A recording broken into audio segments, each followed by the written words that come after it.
श्रीमद् भागवतम पंचम स्कंध अध्याय 6 भगवान ऋषभ देव के कार्यकलाप। राजा परीक्षित ने शुकदेव गोस्वामी से पूछा, हे भगवान, जो पूर्ण रूपेण विमल हृदय हैं, उन्हें भक्ति योग से ज्ञान प्राप्त होता है और सकाम कर्म के प्रति आसक्ति जलकर राख हो जाती है। ऐसे व्यक्तियों में योग शक्तियां स्वतः उत्पन्न होती हैं। इनसे किसी प्रकार का क्लेश नहीं पहुंचता। तो फिर ऋषभ देव ने उनकी उपेक्षा क्यों की? श्रील शुकदेव गोस्वामी ने उत्तर दिया, हे राजन, तुमने बिल्कुल सत्य कहा है, किंतु जिस प्रकार चालाक बहेलिया पशुओं को पकड़ने के बाद उन पर विश्वास नहीं करता क्योंकि वे भाग सकते हैं, उसी प्रकार महापुरुष अपने मन पर भरोसा नहीं करते। दरअसल वे सदा जागरूक रहते हुए मन की गति पर नजर रखे रहते हैं। सभी विद्वानों ने अपने अपने मत व्यक्त किए हैं। मन स्वभाव से अत्यंत चंचल है। मनुष्य को चाहिए कि वे इससे मित्रता न करें। यदि हम मन पर पूर्ण विश्वास करते हैं तो यह किसी क्षण धोखा दे सकता है। यहाँ तक कि शिव जी श्री कृष्ण के मोहिनी रूप को देखकर उत्तेजित हो उठे और सौबरी मुनि भी योग की सिद्धावस्था से च्युत हो गए। व्याभिचारिणी स्त्री जार पुरुषों के बहकावे में आसानी से आकर कभी कभी अपने पति का उनसे वध करवा देती है। यदि योगी अपने मन के ऊपर संयम नहीं रखता और उसे अवसर छूट प्रदान करता है तो उसका मन एक प्रकार से काम, क्रोध तथा लोभ जैसे शत्रुओं को प्रश्रय देता है, जो निश्चय ही योगी को मार डालेंगे। काम, क्रोध, मद, लोभ, पश्चाताप, मोह तथा भय का मूल कारण तो मन ही है। ये सारे मिलकर कर्म बंधन की रचना करते हैं। भला कौन बुद्धिमान मन पर विश्वास कर सकेगा? भगवान ऋषभ देव इस ब्रह्मांड के समस्त राजाओं में प्रमुख थे, किंतु अवधूत का भेष तथा उसकी भाषा स्वीकार करके वे इस प्रकार आचरण कर रहे थे मानो जड़ तथा बद्ध जीव हो। फलतः कोई उनके ईश्वरीय ऐश्वर्य को नहीं देख सका। उन्होंने योगियों को देह त्यागने की विधि सिखाने के लिए ही ऐसा आचरण किया। तो भी वे वासुदेव कृष्ण के अंश रूप बने रहे। इस दशा में रहते हुए उन्होंने इस संसार में भगवान ऋषभ देव के रूप में की गई लीलाओं को त्याग दिया। यदि कोई ऋषभ देव के पद चिन्हों का अनुसरण करते हुए इस सूक्ष्म देह को त्याग सकता है तो उसे पुनः भौतिक देह नहीं धारण करनी पड़ती। वास्तव में भगवान ऋषभ देव के कोई भौतिक शरीर न था, किंतु योग माया से वे अपने शरीर को भौतिक मान रहे थे। अतः सामान्य मनुष्य की भांति आचरण करके उन्होंने वैसी मानसिकता का त्याग किया। वे संसार भर में घूमने लगे। घूमते घूमते वे दक्षिण भारत के कर्नाटक प्रदेश में पहुंचे, जहां के रास्ते में कोंक, वेंक तथा कुटक पड़े। इस दिशा में घूमने की उनकी कोई योजना न थी, किंतु कुटकाचल के निकट उन्होंने एक जंगल में प्रवेश किया। उन्होंने अपने मुंह में पत्थर के टुकड़े भर लिए और जंगल में नग्न तथा बाल बिखेरे पागल की भांति घूमने लगे। जब वे भटक रहे थे तो प्रबल धावा अग्नि लग गई। यह अग्नि वायु से झकझोरे गए भासों की रगड़ से उत्पन्न हुई थी। इस अग्नि में कुटकाचल का पूरा जंगल तथा ऋषभदेव का शरीर भस्मसात हो गए। सुखदेव गोस्वामी ने महाराज परीक्षित को आगे बताया कि हे राजन, कोंक, वेंक तथा कुटक के राजा ने, जिसका नाम अरहत था, ऋषभदेव के कार्यकलापों के विषय में सुना और उसने ऋषभदेव के नियमों का अनुकरण करते हुए एक नवीन धर्म पद्धति चला दी। पापमय कर्मों के इस युग कलियुग का लाभ उठाकर मोहवश राजा अरहत ने बाधा रहित वैदिक नियमों को छोड़ दिया और वेद विरुद्ध एक नवीन धर्म पद्धति गढ़ ली। यही जैन धर्म का शुभारंभ था।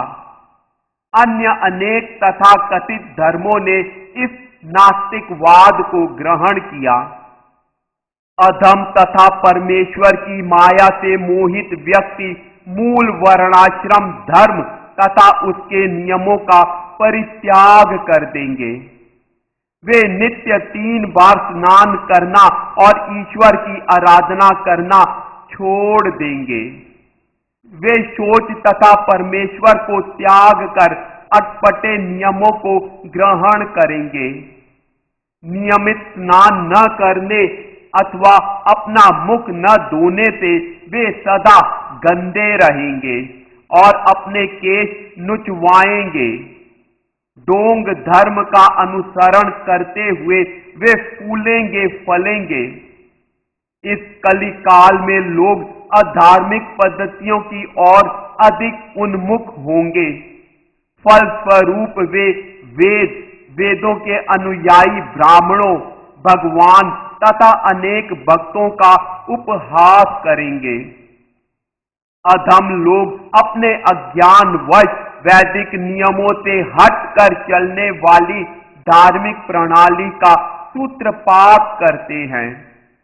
वे अपने मानसिक ढोंगों के कारण स्वयं ही घोर अंधकार में गिरते हैं। इस कलियुग में लोग रजो तथा तमो गुणों से भरे हुए हैं। भगवान ऋषभदेव ने इन लोगों को माया के चंगुल से छुड़ाने के लिए ही अवतार लिया था। विद्वान जन भगवान ऋषभदेव के दिव्य गुणों का जाप इस प्रकार करते हैं। ओह, इस पृथ्वी लोक में 7 समुद्र तथा अनेक द्वीप और वर्ष हैं, जिनमें से भारतवर्ष सबसे अधिक पवित्र है। भारतवर्ष के लोग भगवान के कार्यकलापों का ऋषभदेव तथा अन्य अवतारों के रूप में गुणगान करने के अभ्यस्त हैं। ये सारे कार्य मानवता के कल्याण हेतु अत्यंत शुभ हैं। ओह, भला मैं प्रिय व्रत के वंश के संबंध में क्या कहूं, जो इतना विमल तथा अत्यंत विख्यात है। इसी वंश में परम पुरुष भगवान ने अवतार लिया और कर्म फलों से मुक्त करने वाले धार्मिक नियमों का आचरण किया। भला ऐसा कौन योगी है जो अपने मन से भी अधिक भगवान ऋषभ देव के आदर्शों का पालन कर सके। उन्होंने उन समस्त योग सिद्धियों का तिरस्कार कर दिया था जिसके लिए अन्य योगी लालायित रहते हैं। भला ऐसा कौन योगी है जो भगवान ऋषभ देव की समता कर सके? सुखदेव गोस्वामी ने आगे कहा, ऋषभ देव समस्त वैदिक ज्ञान मनुष्यों, देवताओं, गायों तथा ब्राह्मणों के स्वामी हैं।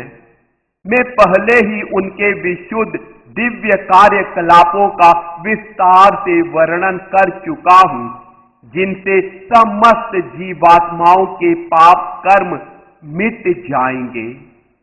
भगवान ऋषभ देव की लीलाओं का यह वर्णन समस्त मंगल वस्तुओं का आधार है। जो भी आचार्यों का अनुसरण करते हुए इन्हें ध्यान से सुनता या कहता है, उसे निश्चय ही भगवान वासुदेव के चरण कमलों की शुद्ध भक्ति प्राप्त होगी। भक्त जन भौतिक संसार के विभिन्न संकटों से मुक्त होने के लिए निरंतर भक्ति सरिता में स्नान करते रहते हैं। इससे उन्हें परम आनंद प्राप्त होता है और साक्षात मुक्ति उनकी सेवा करने आती है, तो भी वे उस सेवा को स्वीकार नहीं करते, भले ही भगवान स्वयं क्यों न सेवा के लिए तत्पर हो। भक्तों के लिए मुक्ति महत्वहीन है, क्योंकि ईश्वर की दिव्य प्रेमा भक्ति प्राप्त हो जाने पर उनकी प्रत्येक आकांक्षा पूरी हो गई होती है और वे समस्त भौतिक कामनाओं से ऊपर उठ चुके होते हैं। सुखदेव गोस्वामी ने आगे कहा, हे राजन, परम पुरुष मुकुंद सभी पांडवों तथा यदुवंशियों के वास्तविक पालक हैं। वे तुम्हारे गुरु, आराध्य अर्चा विग्रह, मित्र तथा तुम्हारे कर्मों के निदेशक हैं। यही नहीं, वे कभी कभी दूत या सेवक के रूप में भी तुम्हारे परिवार की सेवा करते हैं। इसका अर्थ यह हुआ कि वे सामान्य सेवकों की तरह कार्य करते हैं, जो ईश्वर की सेवा में लगे रहकर प्रिय पात्र बनना चाहते हैं। उन्हें मुक्ति सरलता से मिल जाती है, किंतु वे अपनी प्रत्यक्ष सेवा करने का अवसर बहुत कम ही प्रदान करते हैं। भगवान ऋषभ देव को अपने वास्तविक स्वरूप का बोध था, अतः वे आत्मतुष्ट थे और उन्हें किसी बाह्य तुष्टि की आकांक्षा नहीं रह गई थी। अपने में पूर्ण होने के कारण उन्हें किसी सफलता की सप्रीहा नहीं थी। जो वृथा ही देहात्मक बुद्धि में लगे रहते हैं और भौतिकता का परिवेश तैयार करते हैं, वे अपने वास्तविक हित को नहीं पहचानते। भगवान ऋषभ देव ने अहेतुकी कृपावश वास्तविक आत्म बुद्धि तथा जीवन लक्ष्य की शिक्षा दी। अतः हम उन भगवान ऋषभ देव को नमस्कार करते हैं। इस प्रकार श्रीमद् भागवत के पंचम स्कंद के अंतर्गत भगवान ऋषभ देव के कार्यकलाप नामक छठे अध्याय के भक्ति वेदांत तात्पर्य पूर्ण हुए।